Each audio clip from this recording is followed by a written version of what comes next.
మావోయిస్టుల గురించి అప్పుడప్పుడు వార్తల్లో కొన్ని విషయాలు వస్తూ ఉంటాయి. వేసవికాలం అడుగుపెట్టే సమయంలో దట్టమైన అడవుల్లో ఆకులు రాలిపోవడం వంటివి జరుగుతూ ఉంటాయి. ఆ సమయంలో భద్రతా బలగాల నిఘా నుంచి తప్పించుకోవడానికి వాగులు వంకలు పారే దట్టమైన అటవీ ప్రాంతాలకు వెళ్లిపోయి షెల్టర్లు ఏర్పాటు చేసుకుంటారు. దాడులకు కూడా అవకాశం తక్కువగా ఉండటంతో నీటి సౌకర్యం వెతుక్కుని తమ రక్షణ కోసం అడవుల్లోకి వెళ్లిపోతూ ఉంటారు. దీనితో జరిగే నష్టాన్ని తగ్గించుకోవచ్చని వారి వ్యూహం. ఇప్పుడు ఏపీలో వైసీపీ నేతలు కూడా ఇదే చేస్తున్నారు.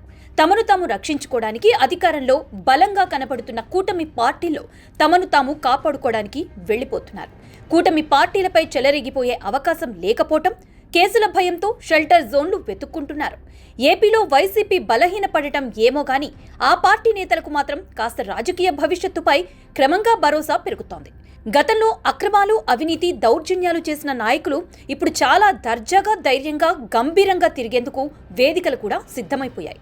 వాళ్లపై కేసులు, చర్యలు లేదంటే ప్రతీకారాలు పక్కన పెడితే ఇప్పుడు వాళ్లకు మాత్రం షెల్టర్ జోన్లు చక్కగా దొరుకుతున్నాయి.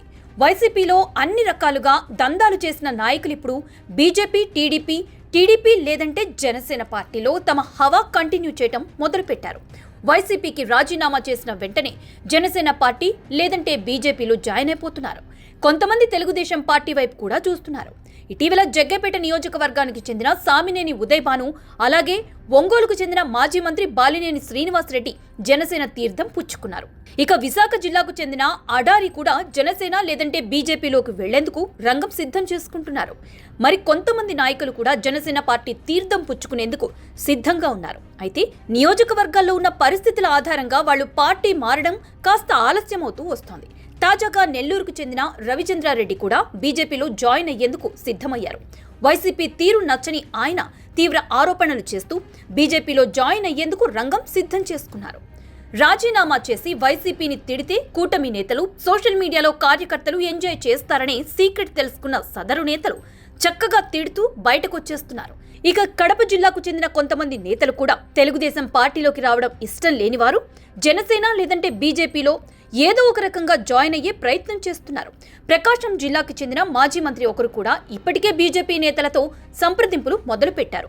తెలుగుదేశం పార్టీ గేట్లు మూసివేయటంతో ఈ రెండు పార్టీలోకి చేరికలు క్రమంగా పెరుగుతూ వస్తున్నాయి.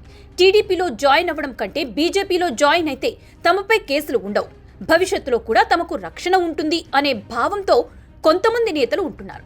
ఇక గోదావరి జిల్లాకు చెందిన ఒక వివాదాస్పద నేత కూడా జనసేన పార్టీలోకి వెళ్లేందుకు సిద్ధమవుతున్నట్లు తెలుస్తోంది.